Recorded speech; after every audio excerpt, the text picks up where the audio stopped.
Hello friends, इस video में हम यहाँ पर कोऑर्डिनेशन केमिस्ट्री के प्रीवियस ईयर क्वेश्चंस करेंगे जो एचटेट एग्ज़ाम में आए हुए हैं। मैंने कोऑर्डिनेशन केमिस्ट्री के जो एचटेट एग्ज़ाम में प्रीवियस ईयर क्वेश्चन आए हैं उसके 2 पार्ट तो डाल दी थी वीडियो, 20 क्वेश्चंस डाल दिए थे। अब यहाँ पर 21 क्वेश्चंस देखो क्या है, थर्ड पार्ट है ये। विच of the following complex does not show geometric isomerism.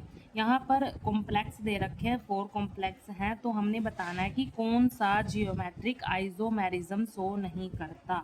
तो जो ये फर्स्ट सेकंड थर्ड हैं ये हमारे पास जियोमेट्रिक आइसोमेरिज्म शो करते हैं, लेकिन जो फोर्थ है इसकी जो ज्योमेट्री होती है वो क्या होती है, टेट्राहेड्रल होती है। टेट्राहेड्रल टेट्राहेड्रल और याद रखना जो टेट्राहेड्रल होते हैं वो कोई भी जियोमेट्रिक आइसोमेरिज्म शो नहीं करते। तो इसका जो करेक्ट आंसर आएगा वो क्या आएगा, फोर्थ आएगा। ठीक है, जो टेट्राहेड्रल कॉम्प्लेक्सेस होते हैं वो कोई भी जियोमेट्रिक आइसोमेरिज्म शो नहीं करते। ये क्वेश्चन एचटेट 2022 में आया हुआ है। उसके बाद 22 क्वेश्चंस हैं। विच of the following has the highest magnetic moment. ये हमने हाइएस्ट मैग्नेटिक मोमेंट बताना है। ये कॉम्प्लेक्स दे रखे हैं, ये एचटेट 2022 में क्वेश्चन आया हुआ है। तो यहाँ पर 4 कॉम्प्लेक्स दे रखे हैं, इनमें बताना है मैग्नेटिक मोमेंट किसका सबसे ज़्यादा है। तो मैंने आपको बताया था कि मैग्नेटिक मोमेंट निकालने के लिए हम यहाँ पर क्या चेक करेंगे, number of unpaired electrons check करेंगे। जितने ज़्यादा नंबर ऑफ अनपेयर्ड इलेक्ट्रॉन्स होंगे उतने ही ज़्यादा उसका मैग्नेटिक मोमेंट होगा। ठीक है, तो देखो वन बाय वन हम यहाँ पर चेक करते हैं। पहले फर्स्ट का चेक करते हैं। हमारे पास फर्स्ट क्या है, मैग्नीज। यहाँ पर साइनाइड, यहाँ पर लिगेंड दिया हुआ है 3 नेगेटिव। ठीक है, पहले क्या करेंगे, हम इसकी ऑक्सीडेशन स्टेट निकालेंगे। जिसकी निकालनी है, मैग्नीज की निकालनी है, मेटल की, जो सेंट्रल मेटल एटम है, तो इसकी एक्सलेट कर लेंगे यहाँ पर। ठीक है, प्लस साइनाइड पे -1 चार्ज होता है। कितने हैं, 6 हैं, तो 6 से मल्टीप्लाई करेंगे। ओवरऑल चार्ज कितने कॉम्प्लेक्स पे, -3। तो x equals to -6 equals to -3, तो x की वैल्यू कितनी आएगी यहाँ पर, +3 आएगा। मतलब इस कॉम्प्लेक्स में जो मैग्नीज है वो +3 की फॉर्म में एग्जिस्ट करता है। ठीक है, तो हमने क्या चेक करने हैं, अनपेयर्ड इलेक्ट्रॉन्स चेक करने हैं, नंबर ऑफ अनपेयर्ड। तो हम पहले क्या करेंगे, जो हमारे पास न्यूट्रल मैग्नीज है या फिर हम बोलेंगे ग्राउंड स्टेट में जो मैग्नीज है उसकी हम इलेक्ट्रॉनिक कॉन्फ़िगरेशन लिखेंगे। यहाँ पर आर्गन 18 इलेक्ट्रॉन कंप्लीट कर लेता है, फिर उसके बाद इसकी कॉन्फ़िगरेशन होती है 4s2 3d5 यहाँ पर। ठीक है, लेकिन हमने क्या चेक करना है, इस कॉम्प्लेक्स के लिए चेक करना है। इस कॉम्प्लेक्स में जो मैग्नीज है वो +3 की फॉर्म में है, तो हम मैग्नीज को +3 की फॉर्म में ही यहाँ पर चेक करेंगे। इस +3 का मतलब क्या है, इस पे +3 है, इसका मतलब है इसमें से जो ये न्यूट्रल मैग्नीज है इसमें से हम 3 इलेक्ट्रॉन हमें यहाँ पर निकालने पड़ेंगे। तो हमारे पास क्या आएगा, यहाँ पर 2 तो S में से निकल जाएंगे इलेक्ट्रॉन और एक D में से इलेक्ट्रॉन निकल जाएगा यहाँ पर। ठीक है, तो क्या आ जाएगा, 3d4 आ जाएगा। कितना आएगा, 3d4। अब इनको हम फिल करके देखते हैं। डी में 5 ऑर्बिटल होते हैं। ठीक है, तो 1 2 3 4 ऐसे होगा। लेकिन यहाँ पर जो Cn है, साइनाइड है, ये क्या है, स्ट्रॉन्ग लीगेंड है, स्ट्रॉन्ग फील्ड लीगेंड है। स्ट्रॉन्ग फील्ड लीगेंड होता है तो हमें क्या करना पड़ता है, इलेक्ट्रॉन्स की पेयरिंग करानी पड़ती है। तो हम क्या करेंगे, इलेक्ट्रॉन्स की यहाँ पर पेयरिंग करा देंगे, 1 2 3 4 ऐसे पेयरिंग कराएंगे। ठीक है, तो इसमें क्या है, जो नंबर ऑफ अनपेयर्ड इलेक्ट्रॉन्स होंगे इसमें क्या होंगे, 0 होंगे। तो हम क्या लिखेंगे यहाँ पर, 0 अनपेयर्ड इलेक्ट्रॉन्स हैं। ठीक है, इस कॉम्प्लेक्स के केस में क्या है, 0 अनपेयर्ड इलेक्ट्रॉन हैं।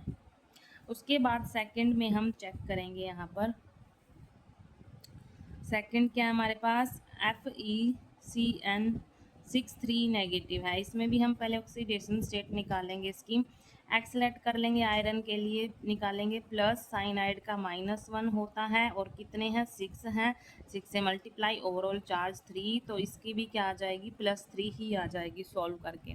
तो इस कॉम्प्लेक्स में जो आयरन है वो Fe3 पॉजिटिव की फॉर्म में एग्जिस्ट करता है, लेकिन हम क्या करेंगे पहले हम ग्राउंड स्टेट में जो मतलब न्यूट्रल आयरन होता है उसकी इलेक्ट्रॉनिक कॉन्फ़िगरेशन लिखेंगे, ठीक है। आयरन 18 कंप्लीट कर लेगा इलेक्ट्रॉन्स, फिर उसके बाद 4s2 3d6 इसकी इलेक्ट्रॉनिक कॉन्फ़िगरेशन होगी यहाँ पर।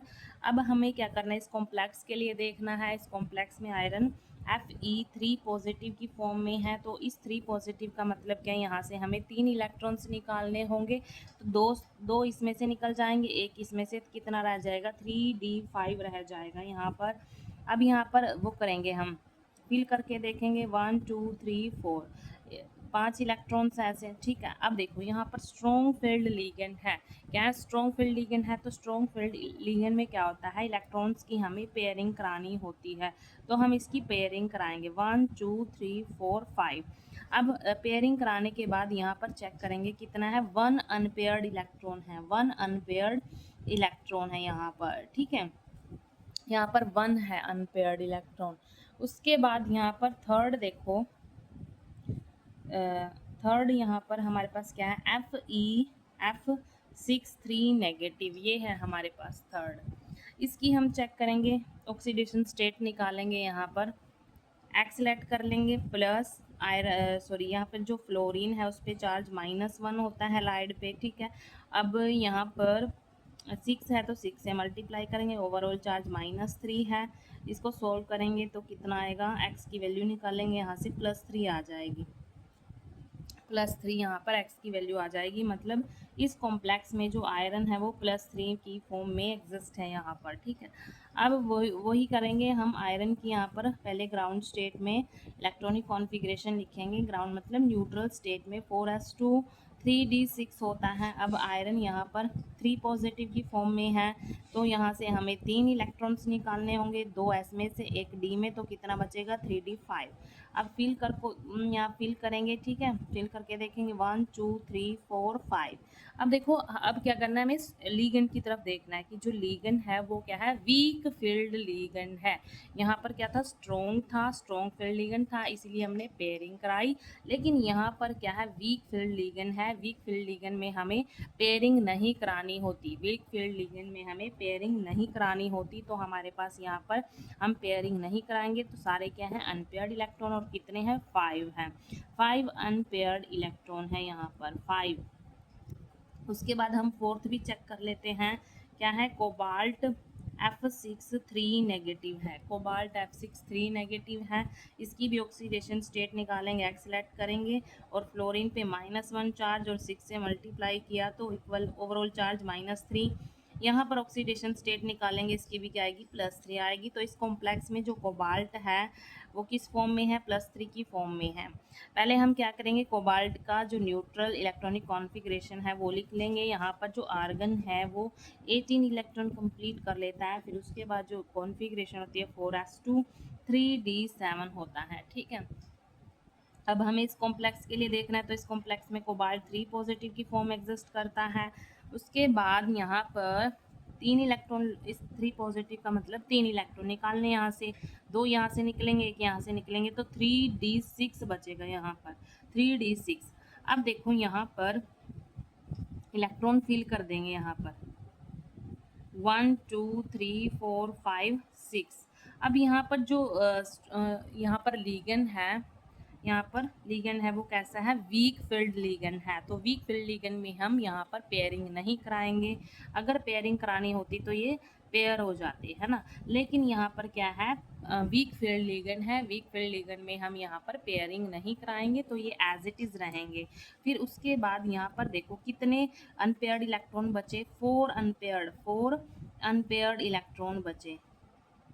अब देखो यहाँ पर देखो फर्स्ट केस में 0 अनपेयर्ड इलेक्ट्रॉन है, फर्स्ट केस में, सेकंड केस में 1 अनपेयर्ड इलेक्ट्रॉन है, और थर्ड केस में कितने हैं, 5 अनपेयर्ड इलेक्ट्रॉन हैं, और फोर्थ केस में 4 अनपेयर्ड इलेक्ट्रॉन है। मैंने अभी आपको बताया कि जितने ज़्यादा नंबर ऑफ अनपेयर्ड इलेक्ट्रॉन होंगे उतने ही ज़्यादा उसका मैग्नेटिक मोमेंट होगा। तो थर्ड ऑप्शन में 5 अनपेयर्ड इलेक्ट्रॉन है। तो इसका जो करेक्ट आंसर आएगा वो क्या आएगा, इसका आंसर क्या आएगा, थर्ड आएगा इसका आंसर, थर्ड ऑप्शन आएगा इसका, ठीक है। उसके बाद नेक्स्ट क्वेश्चन देखो, थर्ड क्वेश्चन है which of the following has sp3d hybridization. यहाँ पर ऑप्शन दे रखे हैं, बताना है कि किसकी sp3 हाइब्रिडाइजेशन है। ये एचटेट 2022 में क्वेश्चन आया हुआ है। ऑप्शन देखो, फर्स्ट यहाँ पर सॉल्यूशन करते हैं, पहले इनका चेक करते हैं कि किसकी है, ठीक है। तो पहला देखो यहाँ पर NH4 पॉजिटिव है, तो हाइब्रिडेशन चेक करने के लिए मैंने आपको फॉर्मूला बता रखा है। क्या होता है फॉर्मूला हाइब्रिडेशन चेक करने के लिए, 1/2 valence electron of central atom plus surrounding atom जितने भी होंगे, valence electron plus surrounding atom minus cation plus anion, ये फॉर्मूला होता है, ठीक है, ये फॉर्मूला होता है। अब देखो ये फॉर्मूला यहाँ पर अप्लाई करेंगे हम, तो क्या कैसे, 1/2 यहाँ पर जो सेंट्रल एटम है वो क्या है, नाइट्रोजन है, ठीक है, नाइट्रोजन है, तो नाइट्रोजन का वैलेंस इलेक्ट्रॉन 5 प्लस यहाँ पर सराउंडिंग एटम 4 है, हाइड्रोजन 4 है ना, हाइड्रोजन। और यहाँ पर कैटायन क्या होता है, पॉजिटिव को बोलते हैं हम कैटायन, कितना, एक कैटायन है, तो माइनस हो जाएगा, देखो माइनस कैटायन है ना, एनायन इसमें है नहीं तो 0 आ जाएगा यहाँ पर। बस अब इसको सोल्व करना है, 1/2 यहाँ पर क्या आएगा, 9, 9 में से 1 गया 8, तो यहाँ पर 4 आ जाएगा, है ना, क्या आ जाएगा यहाँ पर, 4।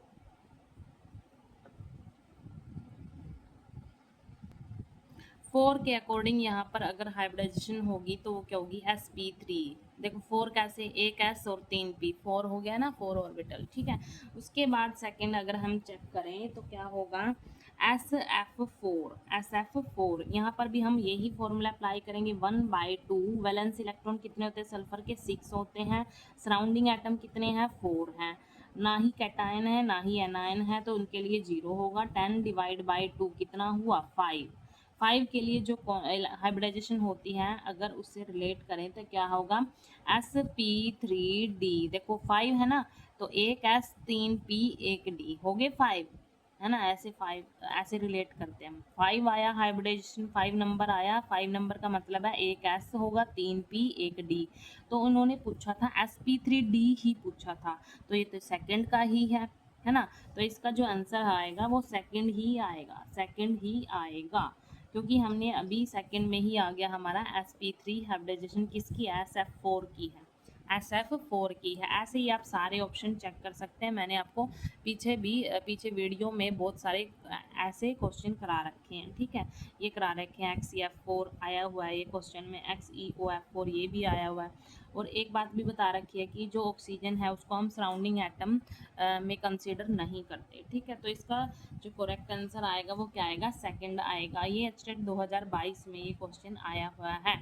उसके बाद नेक्स्ट क्वेश्चन देखो,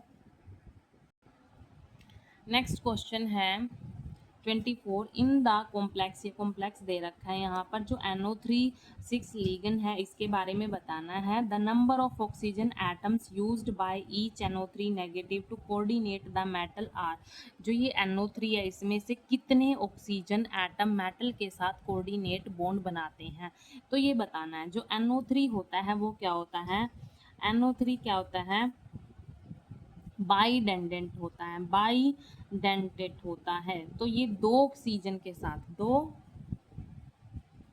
ऑक्सीजन यहाँ पर इसके यूज होते हैं, दो ऑक्सीजन यहाँ पर इसके यूज होते हैं कोऑर्डिनेशन बॉन्ड बनाने के लिए मेटल के साथ। तो इसका इसका आंसर क्या आएगा, सेकंड आएगा इसका आंसर, ठीक है। इसका आंसर क्या आएगा? सेकंड। बाइडेंटेंट ये लिगेंड होता है।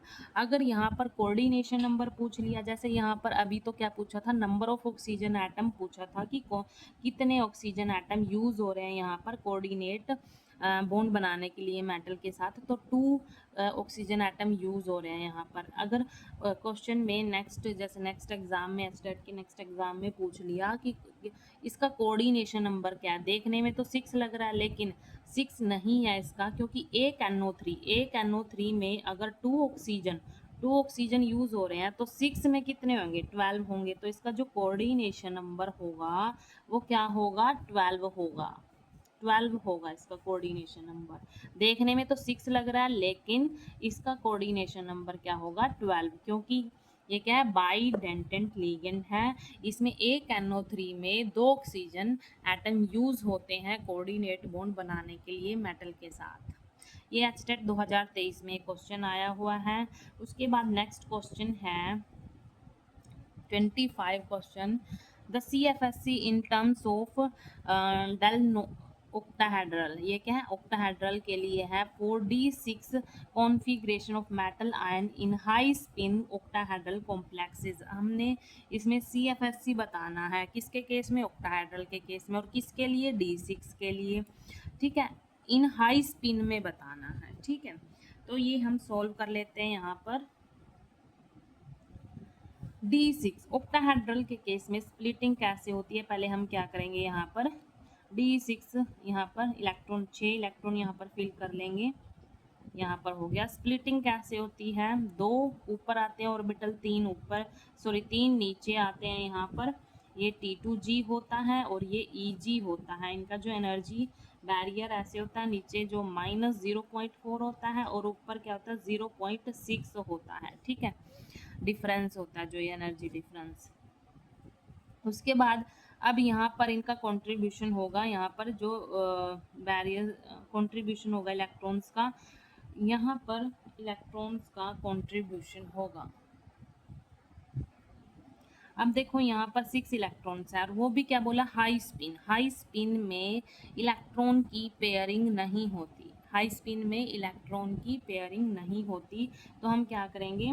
ऐसे पहले तो 1 1 फिल कर देंगे सब में, 1 2 3 4 5 और 6 इलेक्ट्रॉन ऐसे आ जाएगा। अब यहाँ पर पेयरिंग नहीं होती, इन्होंने हाई स्पिन बोला है, हाई स्पिन में बताना है तो हाई स्पिन में पेयरिंग नहीं होती। अगर लो स्पिन बोला होता तो हम पेयरिंग कर देते, यहाँ पर ये इलेक्ट्रॉन नहीं आते, यहीं पर पेयर कर देते। लेकिन इन्होंने हाई स्पिन बोला है तो हाई स्पिन में इलेक्ट्रॉन्स की पेयरिंग नहीं होती। अब हमने क्या निकालना है? CFSC निकालनी है, इसकी एनर्जी निकालनी है, क्रिस्टल फील्ड स्प्लिटिंग एनर्जी निकालनी है। यहाँ पर देखो कैसे निकालते हैं। अब यहाँ पर कितने T2G में कितने इलेक्ट्रॉन्स हैं? 4। और यहाँ पर ये जो एनर्जी डिफरेंस है उससे मल्टीप्लाई कर देंगे, -0.4 प्लस यहाँ पर देखो 2 इलेक्ट्रॉन हैं और कितना? 0.6 है, तो कितना आ जाएगा? -1.6 प्लस 1.2, तो यहाँ पर कितना आया डिफरेंस? 0.4 आ जाएगा, है ना, 0.4 माइनस 0.4। तो ये यहाँ पर ये माइनस आया, लेकिन ऑप्शन में यहाँ पर ये दे रखे हैं माइनस नहीं दे रखा है, तो इसका जो मैग्नीट्यूड है वो फर्स्ट ऑप्शन के इक्वल है। इसका जो मैग्नीट्यूड है एनर्जी का वो किसके इक्वल है? फर्स्ट ऑप्शन के। तो इसका जो आंसर आएगा वो फर्स्ट आएगा। ठीक है, फर्स्ट आएगा इसका आंसर। ये क्वेश्चन एचटेट 2023 में आया हुआ है। उसके बाद नेक्स्ट क्वेश्चन देखो 26 क्वेश्चन। यहाँ पर देखो 26 क्वेश्चन में हमने IUPAC नेम बताना है इस कॉम्प्लेक्स का, और ये एचटेट 2023 में ये क्वेश्चन आया हुआ है। तो यहाँ पर नेमिंग देखो कैसे देते हैं। जो लीगेंड्स होते हैं उनको हम सबसे पहले लिखते हैं, वो भी अल्फ़ाबेटिकल ऑर्डर में। ठीक है, अब देखो यहाँ पर एक है अमोनिया, मतलब अमाइन नाम देते हैं इसको। इसको जो ये क्लोरीन है इसको क्लोरो नाम देते हैं। इसको नाइट्रो को हम नाइट्रीटो बोलते हैं, क्लोरो को क्लोरिडो और नाइट्रो को नाइट्रीटो बोलेंगे। इसको अमोनिया को अमाइन बोलेंगे यहाँ पर। ठीक है, इनकी एक रूल्स होते हैं इनको नाम देने के लिए भी जो हैलाइड्स होते हैं उनको हैलिडो बोलते हैं, ऐसे रूल्स होते हैं। बुक में टेबल बनी हुई है, वहाँ से आप देख सकते हैं, लेकिन मैं यहाँ पर ये क्वेश्चन सॉल्व करा देती हूँ। देखो यहाँ पर 3 लिगेंड हैं, इनको हम अल्फ़ाबेटिकल ऑर्डर में लिखेंगे। पहले देखो नाम से जो अमाइन है ए, यहाँ पर क्लोरी सी से यूज़ होता है, ये एन से शुरू होता है, ये ए से शुरू, ये सी से शुरू होगा, ये एन से। तो हम ए वाला पहले लिखेंगे, अल्फ़ाबेटिकल ऑर्डर में लिखेंगे, ए वाला हम पहले लिखेंगे। अब यहाँ पर 2 है, ये अमोनिया है ना, 2 अमाइन है, तो 2 के लिए हम क्या यूज़ करेंगे, डाई। तो स्टार्ट करते हैं, डाई अमाइन, और यहाँ पर कोई भी गैप नहीं होना चाहिए, कोई भी गैप नहीं होना चाहिए, डाई अमाइन। उसके बाद सी आता है तो मतलब क्लोरिडो। अब यहाँ पर जो क्लोरीन है, एक ही क्लोरीन है, तो हम कुछ नहीं लगाएंगे उसके लिए, सिर्फ क्लोरिडो लिखेंगे यहाँ पर, क्लोरिडो, क्लोरिडो। अब गैप नहीं देना अभी भी। अब यहाँ पर क्या, NO2, इसको हम बोलेंगे नाइट्रीटो, नाइट्रीटो, क्या बोलेंगे, नाइट्रीटो, नाइट्रीटो, वो भी एन एन एन क्यों लिखा, क्योंकि यहाँ पर जो ये नाइट्रीटो है वो बाइडेंडेंट लिगेंड होता है, ये नाइट्रोजन के साथ जुड़ा है, मेटल मेटल के साथ, ये किससे जुड़ा हुआ है, नाइट्रोजन से जुड़ा हुआ है, इसीलिए हमने बोला नाइट्रीटो एन। ठीक है, अब उसके बाद हम क्या लिखते हैं, मेटल लिखते हैं यहाँ पर, मेटल। तो क्या है मेटल, प्लैटिनम, क्या है, प्लैटिनम। तो लिखेंगे यहाँ पर प्लैटिनम। फिर उसके बाद यहाँ पर हम इसकी ऑक्सीडेशन स्टेट लिख लेते हैं, यहाँ पर ब्रैकेट में ऑक्सीडेशन स्टेट लिख लेते हैं। ऑक्सीडेशन स्टेट देखो, जिसकी निकालनी है, प्लैटिनम की निकालनी है, तो उसको एक्सपोर्ट करेंगे यहाँ पर। प्लस अमोनिया पे 0 होता है चार्ज, प्लस क्योंकि ये न्यूट्रल होता है, क्लोरीन पे -1 होता है, और NO2 पे क्या होगा, माइनस प्लस -1 इक्वल 0। यहाँ पर x -2 आ जाएगा, equals to 0, x equals to 2। 2 है इसकी ऑक्सीडेशन स्टेट, तो हम इसको रोमन में लिखेंगे ऐसे। ठीक है, तो diammine chlorido nitrito and platinum, यहाँ पर सेकेंड इसकी ऑक्सीडेशन स्टेट होगी। ठीक है, उसके बाद 27 क्वेश्चन देखो यहाँ पर, 27 क्वेश्चन ये एचटेट 2023 में ही आया हुआ है ये क्वेश्चन। इस क्वेश्चन में हमने मैच करना है फर्स्ट कॉलम को सेकंड कॉलम से। फर्स्ट में कॉम्प्लेक्स दे रखे हैं, सेकंड में आइसोमेरिज्म दे रखे हैं, तो हमने मैच करना है। ठीक है, देखो यहाँ पर ये देखो सी वाला, देखो पहले इजी वे में चलते हैं। यहाँ पर सी वाला देखो, यहाँ पर क्या है, आयंस एक्सचेंज हो सकते हैं, काउंटर आयन है ना, तो ये क्या है, आयनाइजेशन है। ये कौन सा आइसोमेरिज्म है, आयनाइजेशन, आयनाइजेशन। ठीक है, तो सी का क्या आएगा, सेकंड आएगा सी का। उसके बाद यहाँ पर बी देखो, यहाँ पर बी सिस से पता चल रहा है, हमें सिस से पता चल रहा है कि ये ऑप्टिकल है, क्या है, ऑप्टिकल है। बी का हमारे पास क्या आएगा, फर्स्ट आ जाएगा, बी का फर्स्ट। ठीक है, उसके बाद यहाँ पर डी देखो, ये डी जो इस टाइप के कॉम्प्लेक्स होते हैं वो क्या होते हैं, कोऑर्डिनेशन आइसोमेरिज्म होते हैं। डी का क्या आएगा हमारे पास, ये कौन से टाइप का है, डी का थर्ड आएगा। और जो बाकी रह गया यहाँ पर ए रह गया, वो कौन सा होगा, वो कौन सा होगा, यहाँ पर ज्योमेट्रिक होगा। कौन सा होगा, ए टाइप का कौन सा होगा, ज्योमेट्रिक। ज्योमेट्रिक किसमें है, फोर्थ में है, तो ये होगा इनका। ठीक है, यहाँ पर काउंटर आयन एक्सचेंज हो सकते हैं, तो ये आयनाइजेशन होगा। ये सिस इसका दूसरा ट्रांस होगा, तो ये क्या होगा, ऑप्टिकल होगा, ऑप्टिकल होगा इसका। ठीक है, और ये कोऑर्डिनेशन, और बाकी जो बचा है ये कौन सा होगा, ज्योमेट्रिक होगा। ठीक है, ये एचटेट 2023 में क्वेश्चन आया हुआ है। उसके बाद 28 क्वेश्चन देखो, 28 क्वेश्चन में क्या पूछा है, On treating sodium fusion extract with sodium nitroprusside, appearance of violet color is due to which of the following। या एचटेट 2023 में ये क्वेश्चन आया है। तो इसमें पूछा है कि सोडियम फ्यूजन करते टाइम, ठीक है, वहाँ पर जो वॉयलेट कलर अपीयर होता है वो किसके कारण होता है, किस कॉम्प्लेक्स के कारण होता है, तो वो किसके कारण होता है, थर्ड FeCN5NOS, किसके कारण होता है। इसका करेक्ट आंसर क्या आएगा, थर्ड। ये याद कर लेना आपने, ठीक है। ये बुक में ऐसे ही लाइन लिखी हुई है कि ये इस कॉम्प्लेक्स के कारण यहाँ पर वॉयलेट कलर दिखाई देता है। ये भी पूछ लेंगे, यहाँ पर कॉम्प्लेक्स दे देंगे कि कौन सा कलर दिखाई देता है, ठीक है, ये भी पूछ सकते हैं। ये स्टेट 2023 में क्वेश्चन आया हुआ है। तो यहाँ पर जो कोऑर्डिनेशन केमिस्ट्री वाले चैप्टर में से टोटल यहाँ पर 28 क्वेश्चन बन रहे हैं 2018 से 2023 तक के 28 क्वेश्चन। मतलब यहाँ से 4-5 क्वेश्चन तो पक्का ही आते हैं यहाँ पर हर साल, ठीक है। इस चैप्टर में से 4-5 क्वेश्चन तो पक्का ही आते हैं, हर साल आते हैं, ठीक है। तो इसको आप अच्छे से करना, इस वीडियो से आपको बहुत ही हेल्प मिलेगी यहाँ पर, क्योंकि ये क्वेश्चन रिपीट होते हैं, बार बार रिपीट होते हैं। नेक्स्ट एग्जाम में एज इट इज़ डाल देते हैं इनको कई बार। Thank you.